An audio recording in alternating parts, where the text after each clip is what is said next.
Voilà, bonjour, bien-aimés dans les seigneurs. Nous sommes heureux d'être avec vous aujourd'hui parce que nous croyons que c'est la journée que l'Éternel a faite et nous déclarons haut et fort qu'elle soit pour nous un sujet de joie et de bonheur, un sujet magnifique. Soyez heureux là où vous êtes dans vos maisons, soyez heureux, épanouis et bénis parce que Dieu, disait Jésus, Dieu agit, lui aussi agit encore. Amen. C'est bien votre frère Pépé, Mwamba. Je viens partager avec vous une pensée qu'on a commencé depuis le dimanche passé sur notre caractère. J'aimerais nous faire un petit rappel pour ceux qui ne le savent pas. Nous continuons et nous continuerons toujours à parler d'un seul sujet, un seul, à savoir être sérieux avec Dieu. Être sérieux avec Dieu. Je ne pense pas qu'il y a, il y a autre moyen. Non, vous allez peut-être me comprendre. Je crois que notre discipline, c'est là que réside, c'est là que se trouve notre secret pour notre percée. Je ne sais pas si vous me comprenez.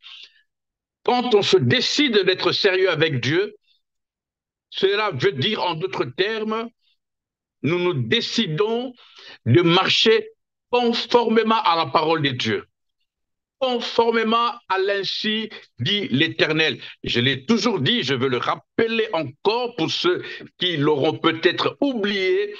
Avant que nous ne venions sur terre, Dieu nous avait déjà formé un projet.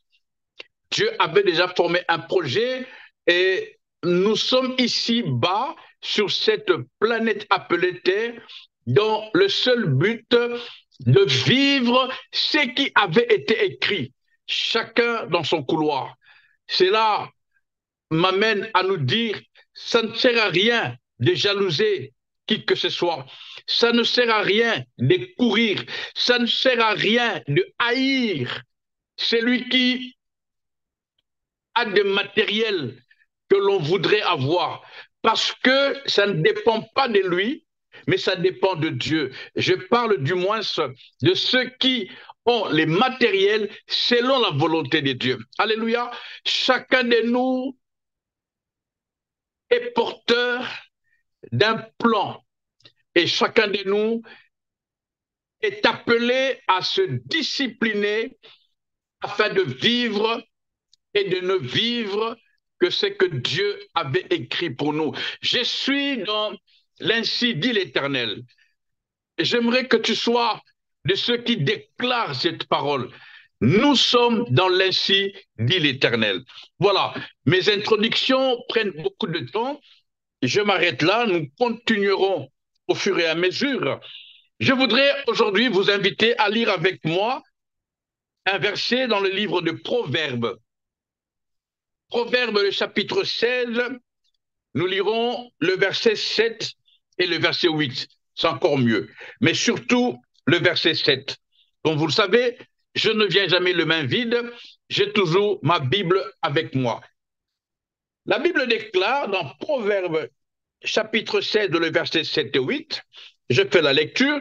Si vous n'avez pas de Bible, vous pouvez lire le passage qui est affiché par nos bien-aimés de la régie. La Bible déclare, Proverbe chapitre 16, versets 7 et 8, quand l'Éternel approuve, j'aimerais qu'on prenne le temps de bien analyser ce verset. Il y a une chronologie, c'est-à-dire temps. Cela parle du temps, du timing. Quand l'Éternel approuve les voies d'un homme, écoutez la conséquence. Il dispose favorablement à son égard, même ses ennemis. Oh, c'est magnifique. Ça se passe des commentaires. Quand l'Éternel approuve le voie d'un homme, il dispose favorablement à son égard, même ses ennemis. Laissez-moi lire aussi les versets 8. Mieux vaut peu avec la justice que des grands revenus avec l'injustice. Parole du Seigneur. Que l'Éternel nous bénisse, qu'il nous fasse grâce et qu'il nous aide à ce que chacun de nous, en ce mois d'octobre, que nous puissions reprogrammer, que nous puissions chacun de nous faire une étude introspective depuis janvier 2024 jusqu'à maintenant, pendant que vous m'écoutez.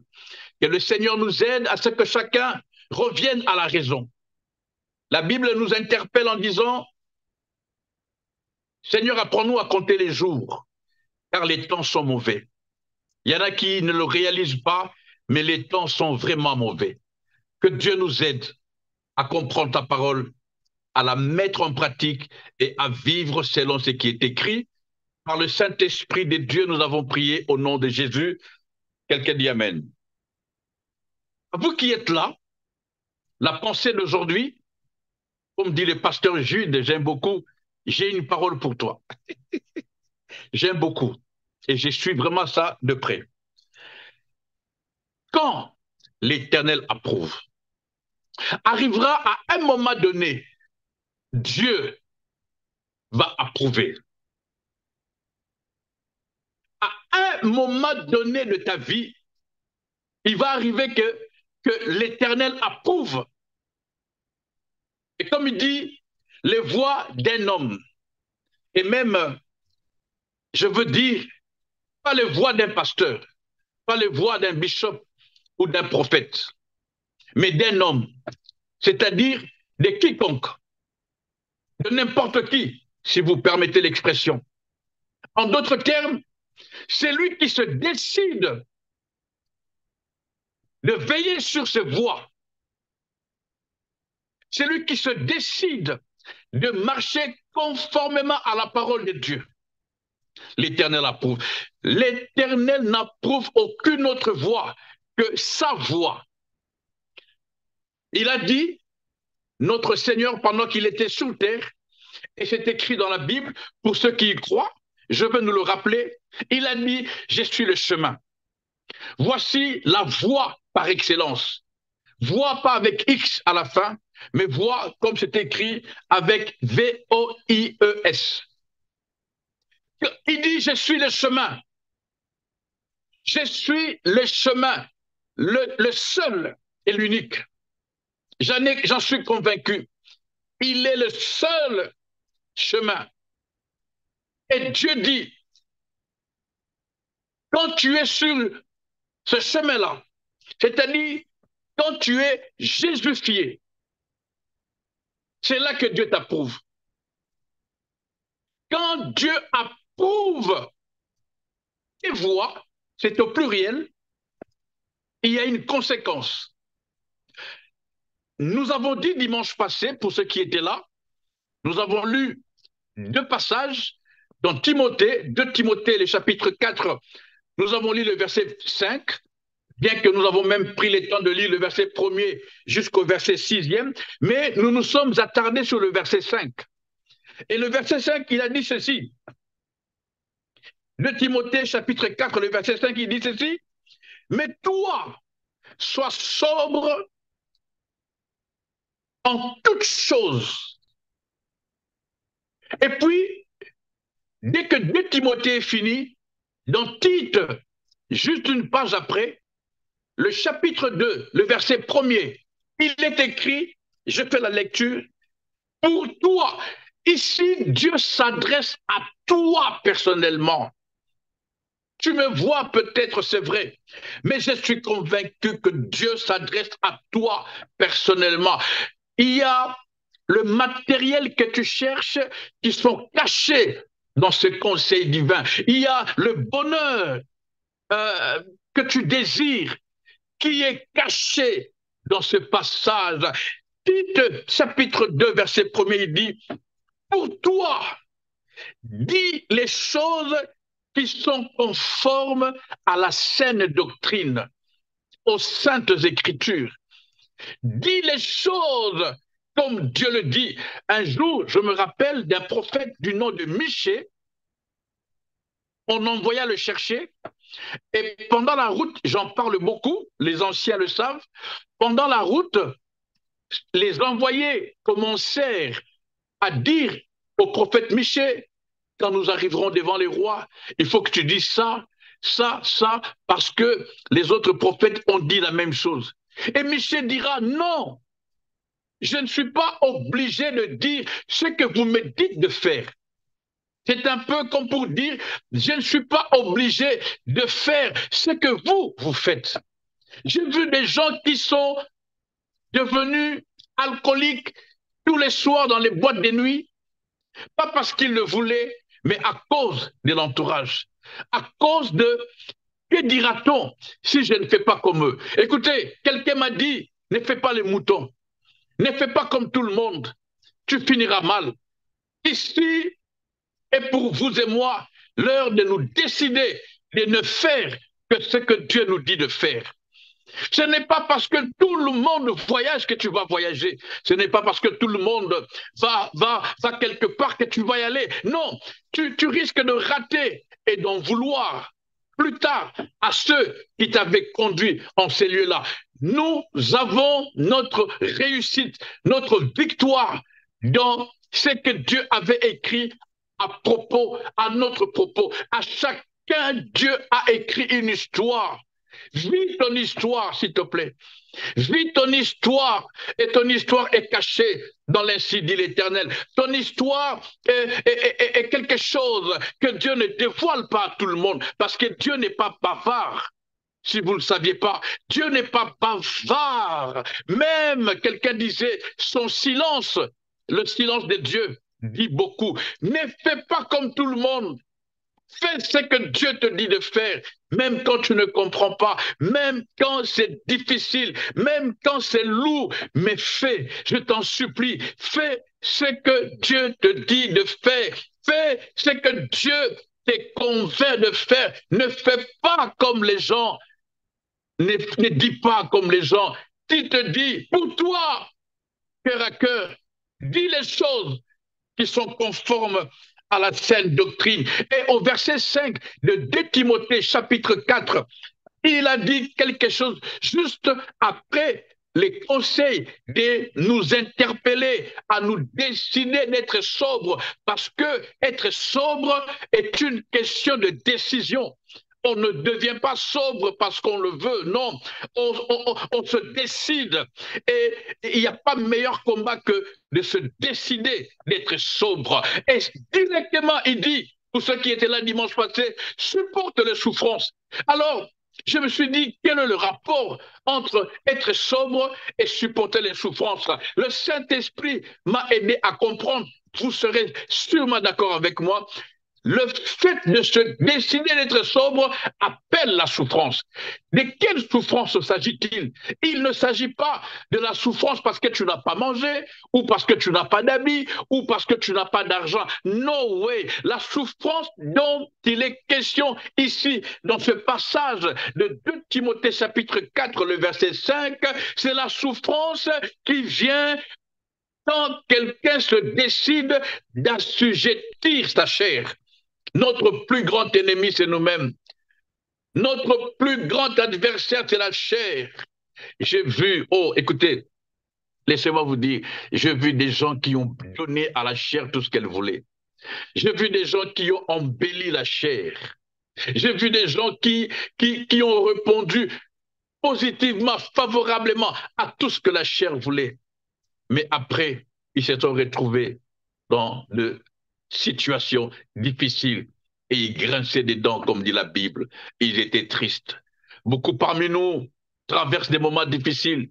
Non pas qu'ils sont méchants, mais c'est parce que ils avaient suivi les mauvais conseillers. Ils avaient écouté autre chose que ce que Dieu dit. Ils avaient dit autre chose que ce qui est conforme à la parole. Ne dis pas autre chose. Ne tombe pas dans ces jeux. Et quand tu auras compris ce que l'Esprit nous dit aujourd'hui, quand tu te seras décider d'appliquer la parole de Dieu, de marcher en conformité avec la parole de Dieu, c'est là que tu te retrouves dans la voie par excellence qui s'appelle Jésus-Christ de Nazareth. Et dès que tu es dans cette voie, Dieu approuve. Et quand il approuve, plus rien ne peut tenir devant toi, plus rien ne peut te résister, plus rien ne peut t'arrêter. Tu deviendras, on ne peut plus t'arrêter, on ne peut plus te stopper.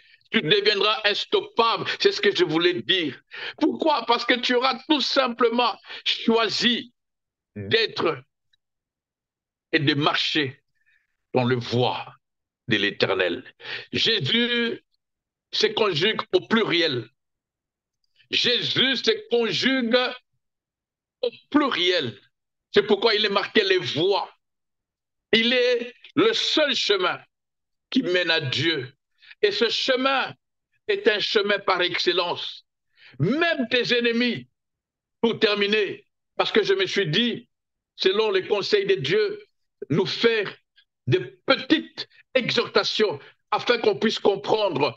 Parce que j'ai toujours dit ça, trop d'infos tue l'info. Retenons ceci pour aujourd'hui. Dieu nous veut en Jésus, en un mot. Dieu nous veut en Jésus. Je suis sorti ce matin, j'ai été quelque part, et voyez-vous, on ne me l'a pas dit ouvertement, mais il était question de chipoter. Il était question de dire autre chose pour avoir quelque chose. Et cette parole m'est revenue. Et je sais que beaucoup parmi nous traversent ces moments. Ne dis pas ce qui n'est pas conforme à la parole pour gagner ce que le monde te propose.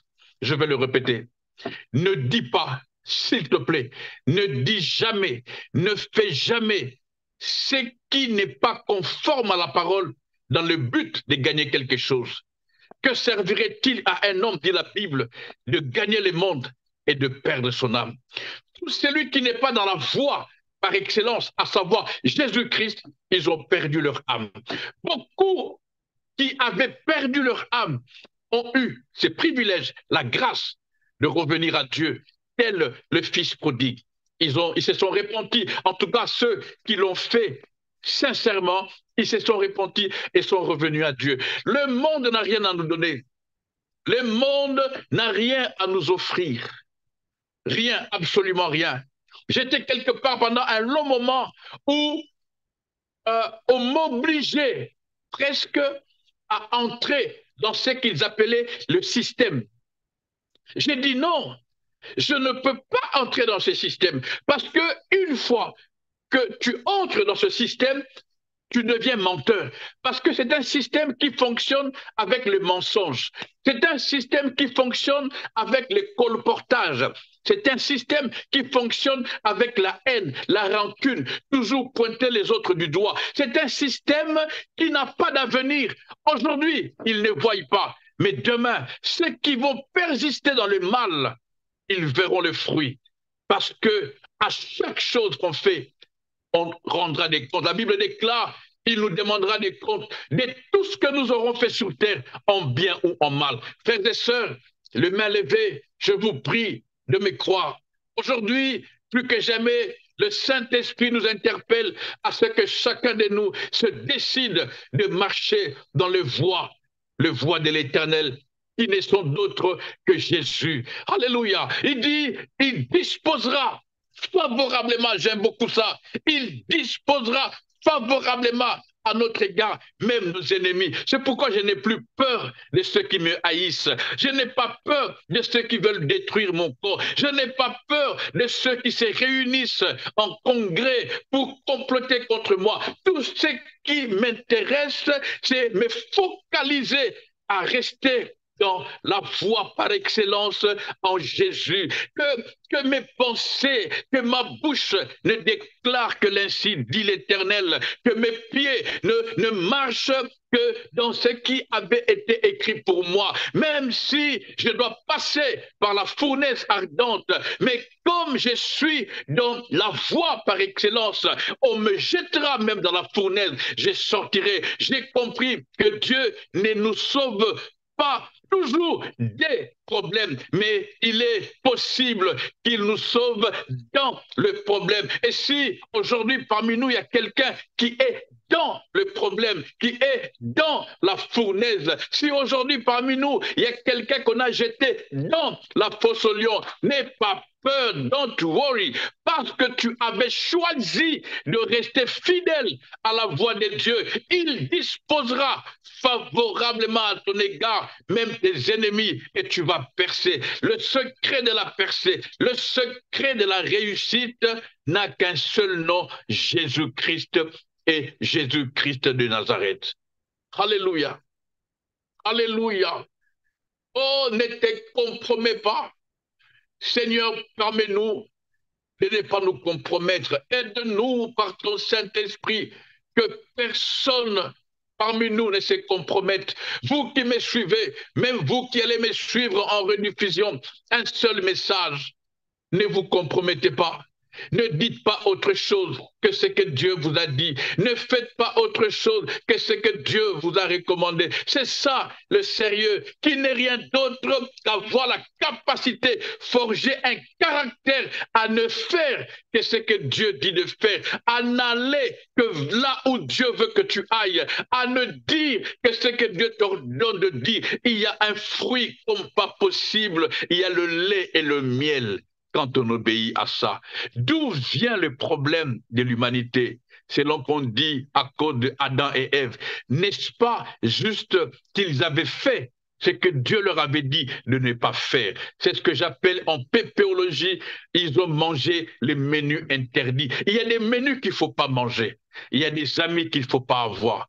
Aussi agréable puisse être leur compagnie, mais si Dieu dit non, ne sois pas avec eux. C'est dur, c'est facile à dire, mais c'est dur. Il y a des relations qu'il faut arrêter. Il faut sortir. Il y a des endroits qu'il ne faut pas aller. Les autres peuvent y aller, mais n'y va pas. Et même ceux qui y vont peuvent réussir selon que le monde définisse la réussite, mais n'y va pas. N'y va pas. Toujours se référer à Dieu. Seigneur, veux-tu que j'aille là-bas? Seigneur, me permets-tu d'aller là-bas? Seigneur, acceptes-tu que je dise ça? Même quand tu as raison, il y a des choses qu'il ne faut pas dire. Il y a des choses qu'il ne faut pas faire. Il y a des choses qu'il ne faut pas regarder, même si tout le monde regarde. Ne vote pas parce qu'on t'a dit de voter. Non, vote ce que Dieu t'a dit de voter. Oh, je ne sais pas si quelqu'un me comprend. Je prie pour nous tous ici. Pour moi, le premier. Je prie que Dieu nous aide. Seigneur, aide-nous. Aide-nous à veiller sur nos voies. Quelqu'un prie avec moi. Seigneur, aide-nous. Que chacun veille sur ses voies. Veillons, veillons sur nos voies. Veillons, veillons, veillons. Veille sur tes voies. Veille sur tes voies. Je connais quelqu'un, ou même je peux vous donner mon témoignage. Moi, je vous dis tout. J'aime Dieu, vous le savez. Je l'adore. Mais à un moment donné, je n'étais pas sobre. Quand je dis sobre, ça n'a rien à voir avec l'alcool. Je n'étais pas sobre parce que la Bible nous recommande d'être sobre en toutes choses. À un moment donné, je n'étais pas sobre. Et vous savez quoi? Je me suis retrouvé dans des voies que je n'aurais jamais prises si j'étais sobre. Est-ce que quelqu'un me comprend? C'est comme un alcoolique qui, j'en ai parlé dimanche passé, les soirs, fait des choses, se bagarre même, vomit par terre, devient bizarre. Et le matin, quand on lui montre la vidéo de ce qu'il avait fait la nuit, il n'en revient pas. Et il se cache même pendant des mois parce qu'il a honte. Quand on n'est pas sobre, on fera des choses qui vont nous dénigrer, qui vont nous déstabiliser. Soyons sobres. Seigneur, aide-nous à être sobres. Nous sommes ici sur cœur à cœur